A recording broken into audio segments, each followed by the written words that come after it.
So welcome to this discussion on the counselor service. I first want to mention that for every counselor it is important that he or she is very skilled in taking care of himself. If you take care of yourself, then you will be able to take care of others. If you take care of others and neglect yourself, physically, emotionally, spiritually, then your help of others, your help to others will not be very effective and it will not last long. So it's very important to become good at self-care. I have compiled maybe 10-15 pages of quotes from the Srila Prabhupada and the scriptures about self-care, about self-love, and things like that.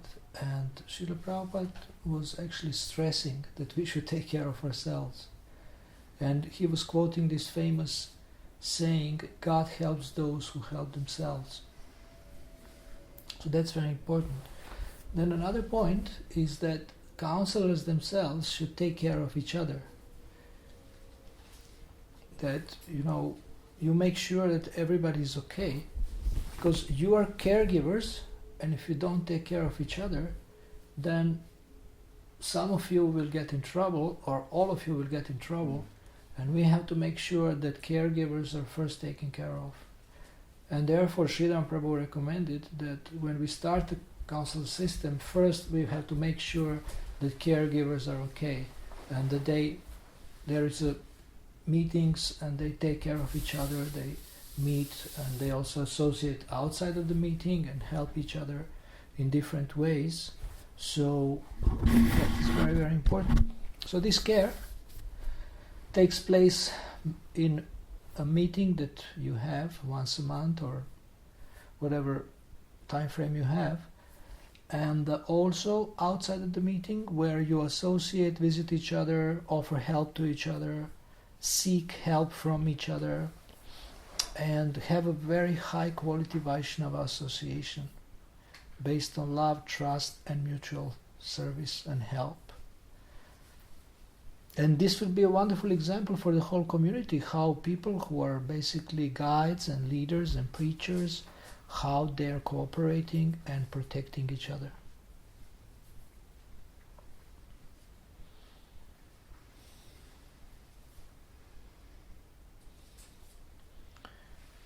If you want to take care of people, Krishna will give you intelligence how to do it more and more.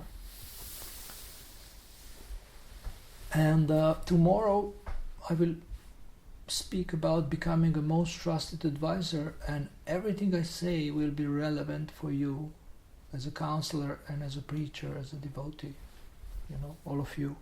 So I recommend that you listen to that. This will be recorded.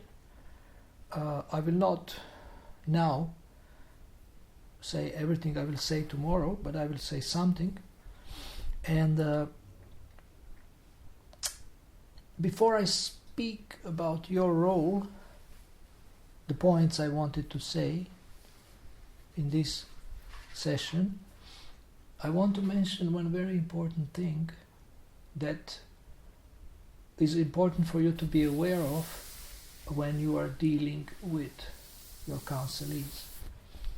And that's the overlap of the interests of the individual and the institution or our movement.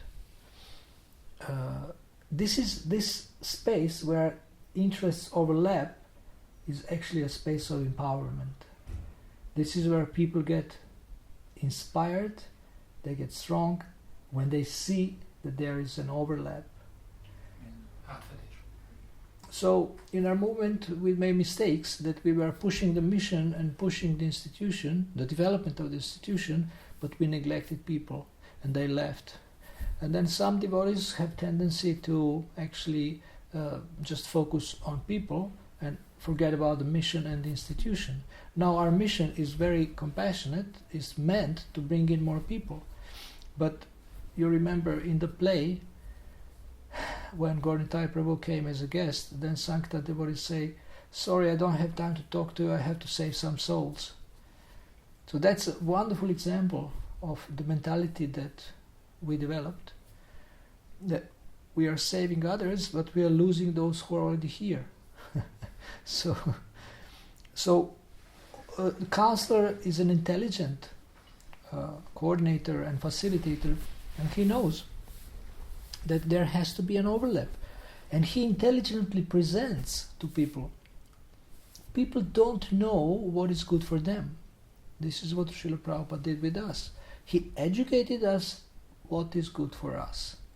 So you as preachers and guides, you should explain to people why something is good for them.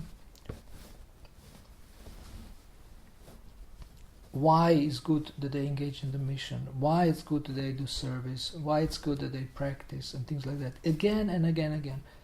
People forget. People forget why chanting is good. It's become a mechanical daily habit. And therefore, again and again we have to reinforce our understanding why chanting is important, why chanting is good, by reading inspirational quotes, by listening from devotees who have a taste, by attaining japa retreat, kirtan retreat.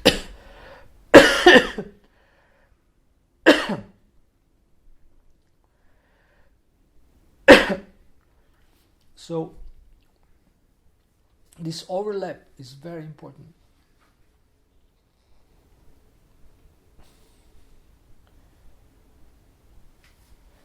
It's very important that you speak and act in such a way that your counselees are convinced that you have their best interest at heart. That this is not a question, there is no doubt. You are dedicated to their success.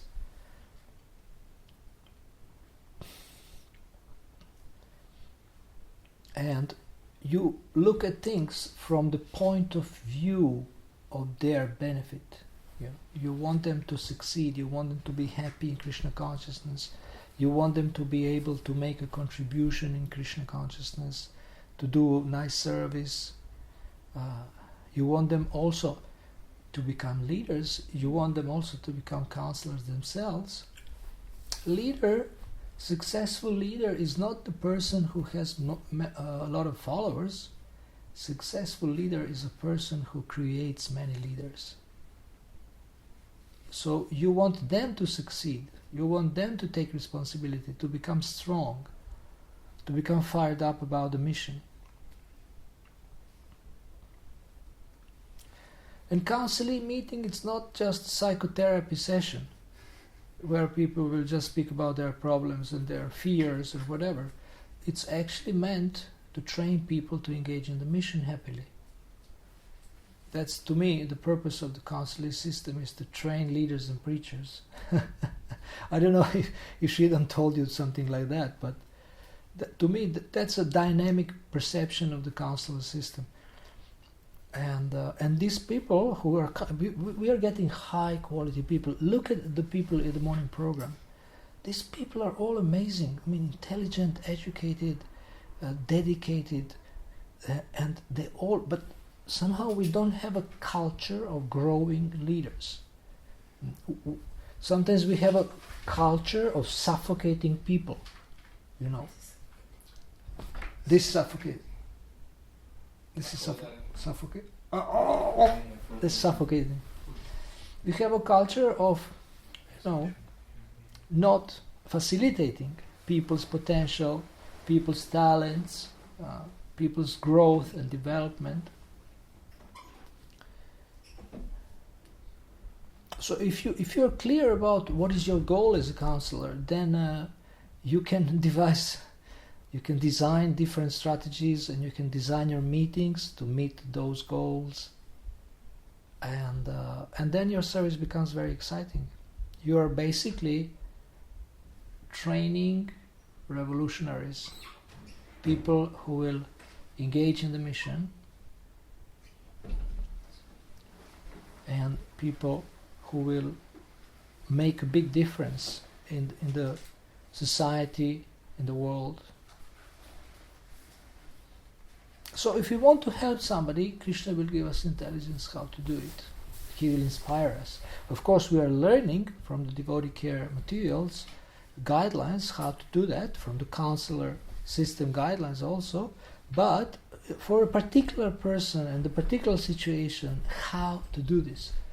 Gaura Prabhu sent me something. We spoke yesterday about making a list of issues that devotees face, problems, challenges, and on the other side, putting Bhagavad Gita's reference or other Shastra reference, which gives an idea how to solve it or how to achieve it. And today he sent me a document where he is actually describing specific issues of specific people, which is, to me, it's bringing this my idea to a higher level. Because I was just like write anger and then find Gita quotes. It was quite general. But he's describing, he says, I'm a father of 2 kids, I'm divorced for 25 years, and I have this and this problem with my family or with my work or something. So which Shastric reference can help me? Something like that. So why I'm saying this? Because the counselor should be able to see the connection between people's challenges and the scriptures. And for example, if you look at the anger, then there is a whole story of Dhruva Maharaj when he got angry. And you can always use this story to help people get free from anger. If they read it, they will see the downsides. Yes, come in. The downsides of anger. We have a seat. We have a chair for Motherji. Want a chair? Still some space left for her. Uh-huh.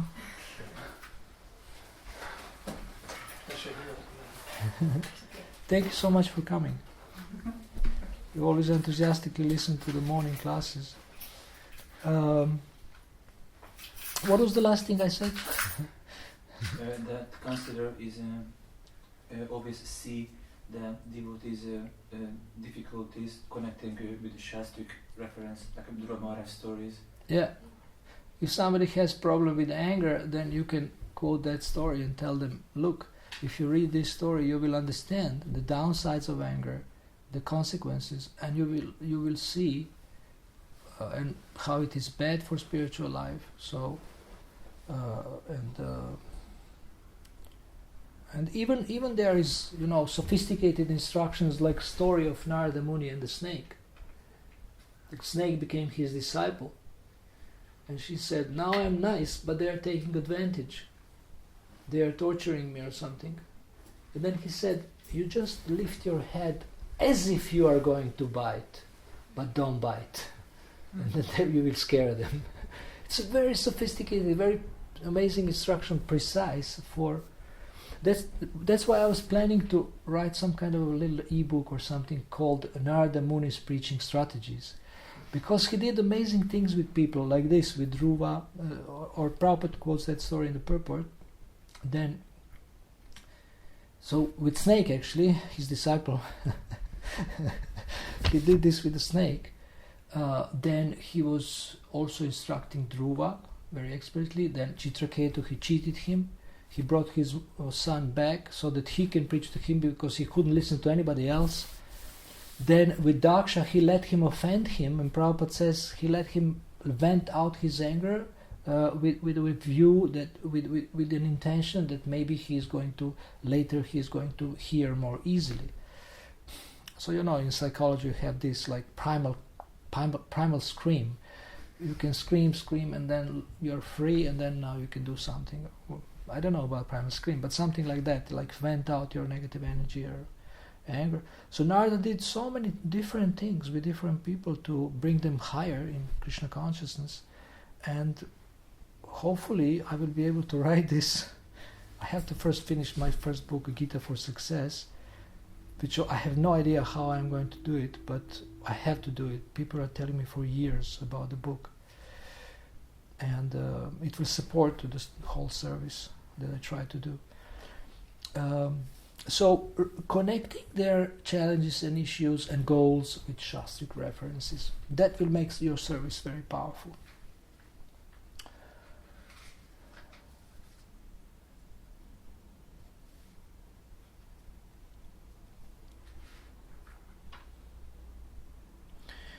Over time, you will develop a taste for serving your counselees, so that you will spontaneously start to think, how can I benefit them more? And you can ask yourself this golden question, what else can I do for them? What else can I do for them? Now you may say, well, what I'm doing for them now is already too much, because I have so many other services and they have so many problems. So I don't need to ask that question. What else can I do? But actually you will learn to help them more efficiently, more quickly and more effectively also. Not just quickly, but effectively, so they get help in lesser time, more deeply. And when you ask yourself, what else can I do for them, so that they can really, really succeed, then you get amazing ideas, and also it can be very quick.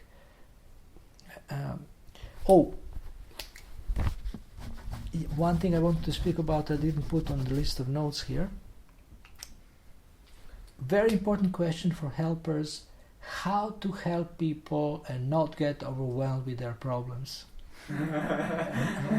Not get drained or something like that.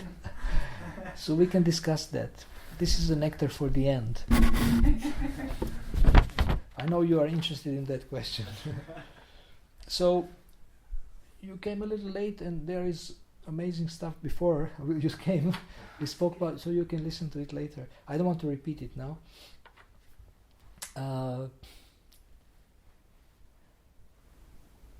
It's very advantageous for counselors to learn coaching approach and coaching skills. It doesn't have to be only from me. I don't know if I can recommend devotees, but I can recommend coaching. And you can learn it from wherever you want. But it's an amazing Brahminical profession.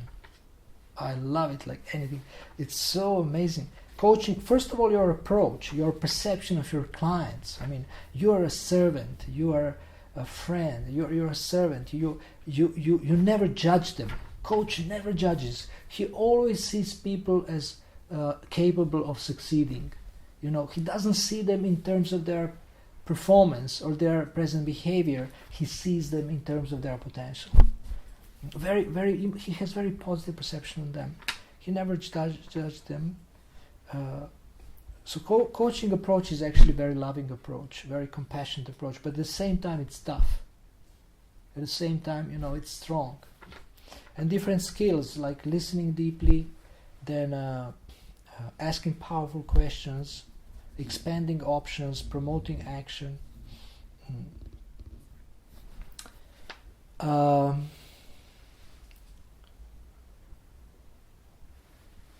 So when you think of your counselees, you want to ask yourself, what are their interests and needs? How can I help them succeed? How can they find their dharma? How can they find their exciting service where they can put their heart into? What are their needs, physical needs, emotional needs, spiritual needs, and how can they fulfill them in a Krishna conscious way? And how can I help them to fulfill them?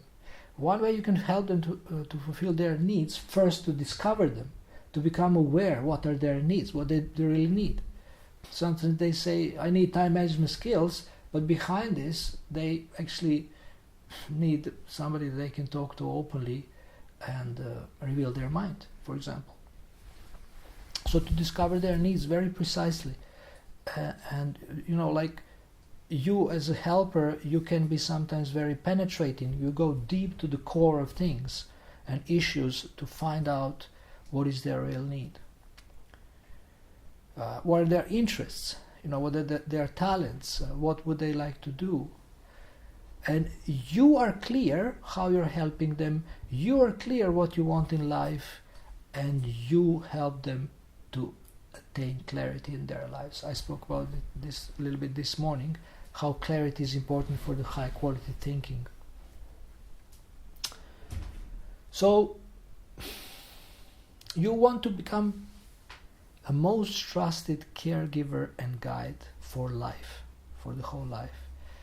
And you are their servant, you are available for them 24 hours a day. At least in the marketing materials. Promotional brochures. Actually, it's better to under-promise and over-deliver. Not over-promise and under-deliver. So, but you really want to serve them in a I'd say holistic way, in any way you can, and within your time limits and whatever energy limits. Okay, and before we go to questions, I want to say what I promised. How to not get drained with people's problems or overwhelmed emotionally, health-wise, spiritually. So yesterday we spoke, Ananda Chantrika Mataji was there, and we spoke with one devotee, and then I asked her, how do you do this? And she said that, how she sees. She said how she sees people, and she changed the way she perceives people she is helping. And the essence of all this approach is that the problems that people have are not meant to crush them, they're meant to help them grow.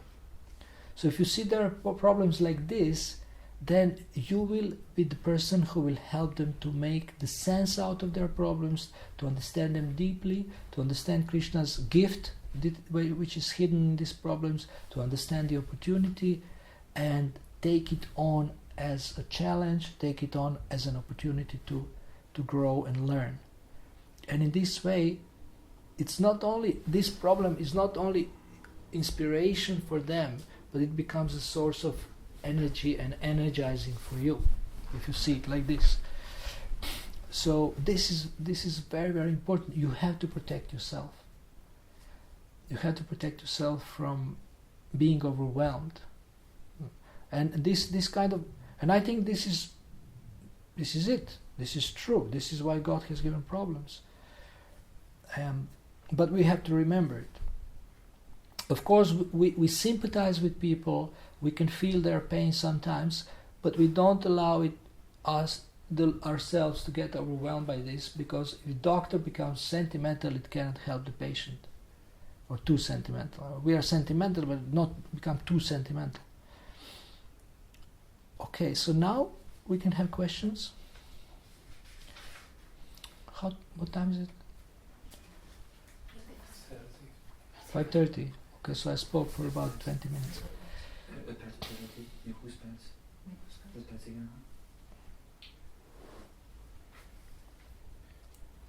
Yes.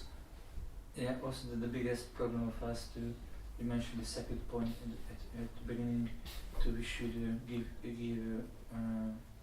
quality time for each other for the counselors. Yeah. But it's very hard to find time. And this is not your thing, but it's very hard to find times to just care each other and make a quality association with each other. You always have time for the most important things. You can find time if you make it a top priority. If you're convinced about its importance. What? For the prasadam. For the prasadam. The most important. Yeah, we always have time for prasadam. So association of Brahminical leaders, which you call counselors, is very important. We need Brahminical energy in our movement. We have Kshatriya and Vaishya energy, but we still lack Brahminical energy, and you are the ones who can bring it more. You are the Brahmanas, counselors, and guides of the society. My ex-guru used to say that Kshatriyas are leaders and Brahmanas are guides. I think it's good formulation. Of course, the Brahmanas can step in. If Kshatriyas mess up everything, they can step in, and with their power they can, fire them or replace them like they did with Vena. They should have this power. They are not wishy-washy or soft. They can be very hard, but they are giving direction. They are giving direction. And also in the Bhagavatam, in the third canto, there is verses which speak about why Krishna has created Brahmanas and Kshatriyas. He says to protect each other. So it's not fight between each other, but cooperation and protecting a complementary team, complementing each other. You have these skills, I have these skills, and let's work together. Krishna's benefit, people's benefit. So you must have time for this if you want to succeed. It's not optional. Somehow or another. But if you use the time management system I gave you, then I think you will make time for the most important things. People write me, I want to talk to you if you have time. I say, you know what? I will make time for you. I will make it. So you're important. And they say, okay. So for important things we make time, or for people, important people.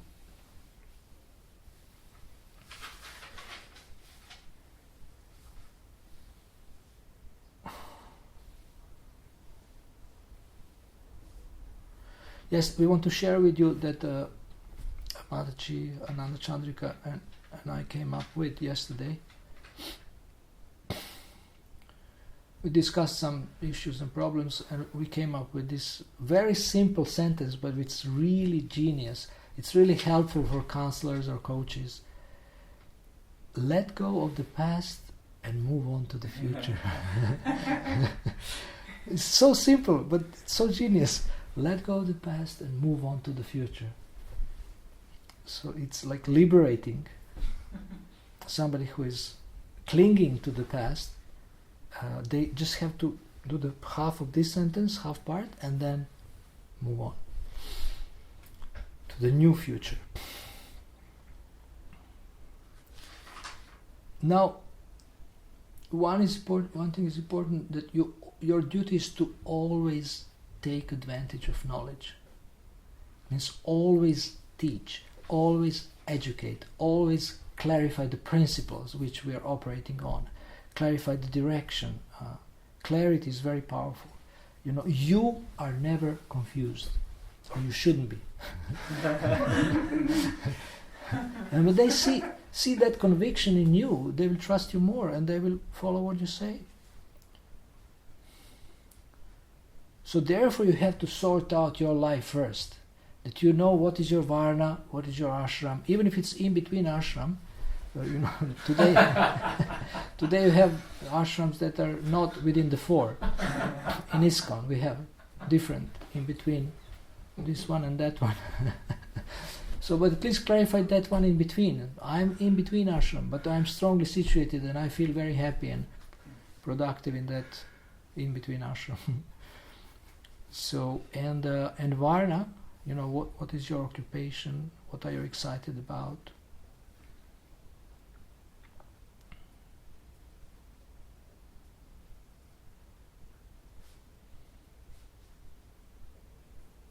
I have one devotee from one country saying, how can I help people? He's in a position to be a yoga teacher for kids, yoga for kids.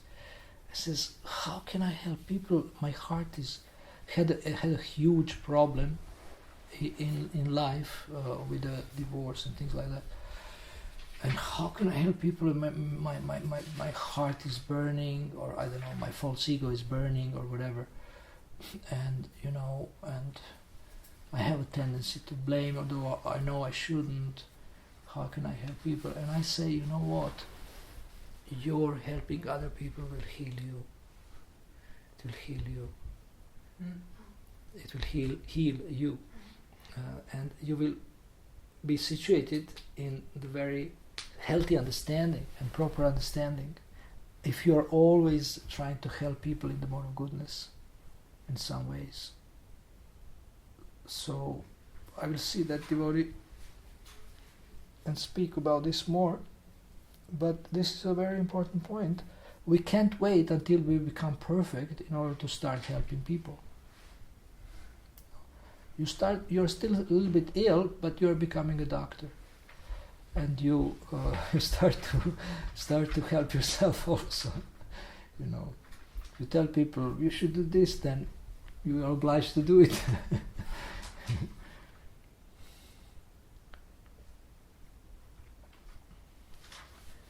Because if you don't do it, then your conscience is giving you pain. Conscience, you know conscience? You have a word? It's not consciousness. Okay, in Spain I have problem. In Spanish-speaking countries, it's the same word. But conscience is not the same as consciousness. Conscience is conscience. So, okay. Any other questions? It's easier to help those who has questions and those who inspire to inquiry and inspire to change something. But Good point. How can we change those who not a little bit reluctant to change?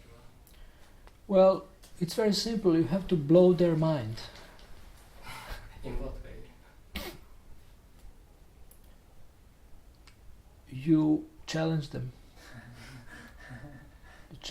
Or you give a talk and then just, they are either worship you or hate you.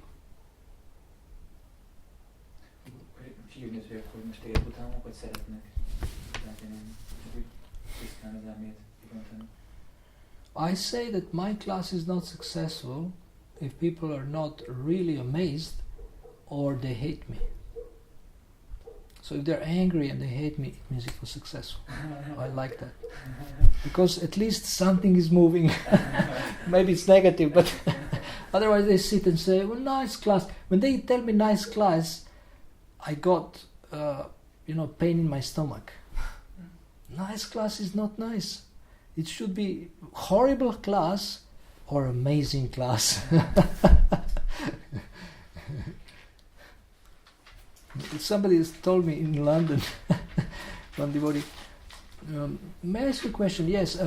First I want to thank you for the nice information you gave us, My goodness, this is the worst thing you can say about my talk. But some people who are very inert, they wouldn't move whatever you do, then Maya will kick them. So Maya also helps preachers. You don't want them to be kicked, but sometimes they need some external force, like the material nature, which is very strong, to kick them and to move them. But you try to shake them with your, with your words, with your enthusiasm to help them succeed. Try to shake them, try to challenge them, try to move something in them, because nothing moves. They're sitting, so okay, Hare Krishna, yeah, I will do everything, but they don't do anything. And they become like robots. Last night we spoke in Govindas about awakening, Buddha, becoming awakened, Jiva. Jiva means alive also. So we are mainly, not you, but people generally are actually in deep sleep. In a deep sleep. So unless you challenge them with your words, I do a lot of show in my talks, because then people become emotionally shaken. I scream, I fall on the floor, I stand on the chair, and then they just, in a state of shock, they become more receptive to learn. Maybe you can use it in education instead of writing like this. Okay, let's do any other asana except laptop asana. Laptop asana is like this. can make like a statue. He died like this. And we couldn't move him because he was completely fixed in his asana, his laptop asana, Facebook chat or something. Yes, what was your question? Oh yes, your question was comment. You can't, yeah, well, you have to become a performer a little bit. In your own way, you can do it calmly if you want. But you have to do something, otherwise they don't move. You know that we know that we are also inert, but now we are getting a little bit fired up for the preaching, and we are moving a little bit. But if you move others, you will be obliged to move yourself even faster. And I like to meet people who are completely in another dimension. They're like, they're moving faster. Their thinking is higher. Their words are more penetrating. And I sometimes meet such people and I learn from them. They're amazing. You can do only two things with them. Either adore them or hate them. And usually you hate them because you can't digest them. But they are good, very tasty. So when people meet you as a counselor or a preacher or a leader of this movement, I think what they want them, I will speak about this more tomorrow, what they want them to feel about you is that, who is this guy? They get really astounded. Who was this guy? My goodness, this person is amazing. Completely challenged me, but I feel he cares. And people don't forget you. And if they go away, when they get in trouble, they know I have a person who could help me. Let me see if he's interested. And then whenever they contact you, say yes, I'm ready, because you are always ready to help them. So this impression that we make on people is very important. And here you have an amazing opportunity in Hungary. You have an amazing opportunity to make a huge difference. And when I was reading about the farm and about the college and about this project, I visited it also like 1 year ago for 2 hours, 3 hours. Then I was just so inspired. When I heard that college was established, how long ago was it?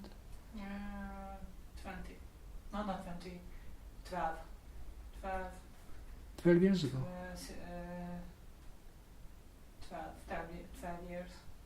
12 years ago. Yeah, But there was maybe 2-3 years ago when you got a building? Yes. 2 years ago? 2 years ago, yes. When I saw this building, and somebody was telling me that they visited the building, but that's this building here. Yeah. Okay. It's the other Okay. temple. So, and I was thinking, wow, my goodness, this is so amazing. It's not just about the building, but the whole program I created. And I was so inspired by this. When I came to this temple, then Gautama Prabhu gave me a tour. He brought me to this Prabhu's ashram, and I went to the to the bathroom, and it was like a pharmacy, like an amazing, so clean. Brahmacharya ashrams in the temple, how they look like. The smell of the gamshas and like this. Not only Brahmacharya ashram, men ashram, women ashram, whatever. But so you have an amazing opportunity, but you as people should become very, very powerful. When people meet you, they either want to kiss you or kill you. I never said this in my life. This is the first time. I have to write it down. Kiss or kill. Kiss you or kill you. I will speak about this tomorrow. Thank you for this. Thanks to you, I got to say this. So, and then when they are really impressed and intrigued by you, then they will either listen to you or run away. Okay, any other questions? I was just wondering that sometimes we have young devotees who is very critical about for the whole movement, and they're criticizing all the devotees. They do nothing. And I'm just facing with this problem also, that when I say nicely to her that what's wrong with this idea, then she's not she can't hear, and she's just saying the same thing. She has her own philosophy. Mm-hmm. And then when I'm more straight, she starts to cry, and then just telling everyone, that she's so this and that. It's no problem, but the thing is that if I'm speaking nice, she can't listen, she can't hear. But if I'm too straight, I don't like that. But sometimes they have to, not heavy or something. But I'm just saying, why do you do that? Why do you think that? So what is she doing? What is she doing? She's criticizing all the time, or what? Complaining to you, or how does she do it? To telling other devotees also that nobody do anything, nobody cares for anyone, but it's going on. So it's going okay, I think. Maybe we could do more, but... You can bring her to me. You can say, I have a Vedic psychotherapist, and I can speak to her.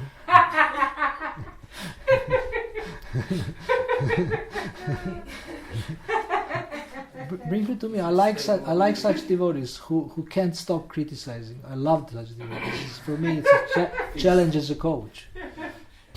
It's a feast for you. And then you can see how I deal with her. I have no idea how I'll deal with her, but somehow I pray to God.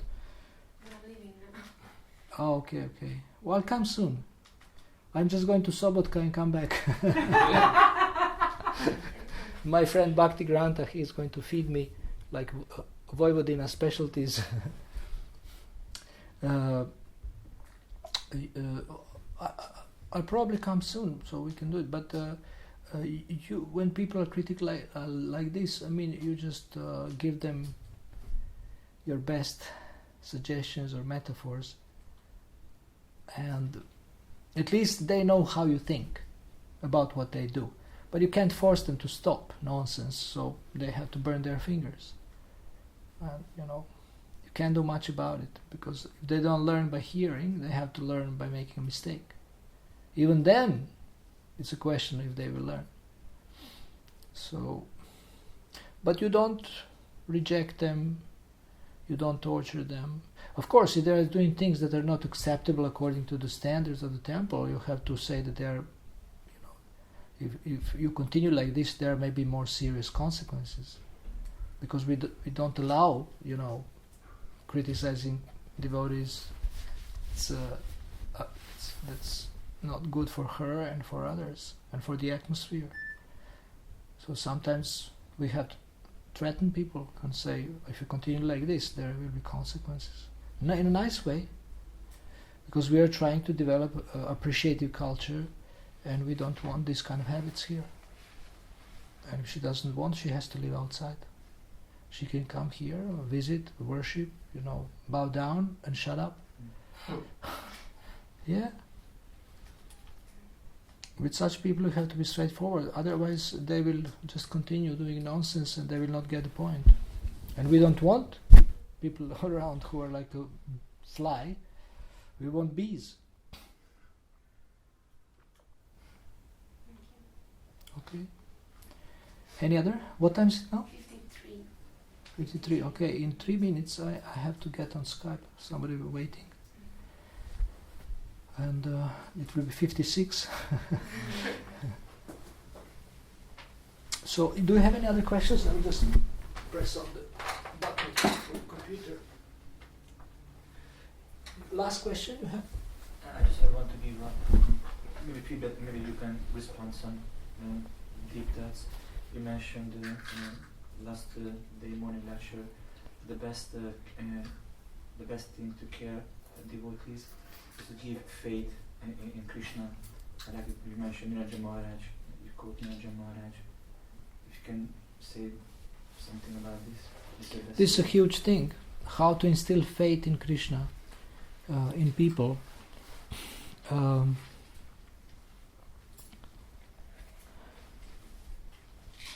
You have to speak in a way that makes sense to them.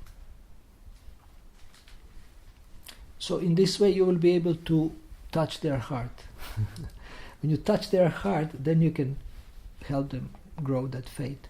The way you explain God, the way you explain God's laws, the way you explain even, Vaishnava etiquette, social interaction, it all has to make sense to them. So we have to see where they are and how to explain things in such a way that it makes sense to them. This means you have to understand them quite deeply and where they are at, and then present things like that. It's not so easy, but Krishna can guide you, Krishna can help you if you know what you are doing. And whenever there's an opportunity, you say how Krishna is the best friend, how he helped you. At least you share your faith also. And then if they practice the process and they have some challenges, temptations, then you can, help them with that, so that they continue with the process and develop more faith in the process of chanting and reading and serving, following the principles. And always do marketing. Because what is the purpose of marketing? Purpose of marketing is to develop trust in your products and services. That's all. Once they have trust, they will buy it. So you always advertise, God's mercy, God's goodness. And then they start to think, maybe God is good. After some time. Because they're not convinced. Because they're suffering, they're not convinced. They think, if God is merciful, why I'm suffering? And if you tell them because you're a rascal, they will kill you. So you have to do it in a nice way, so that they don't notice you're telling them they're a rascal.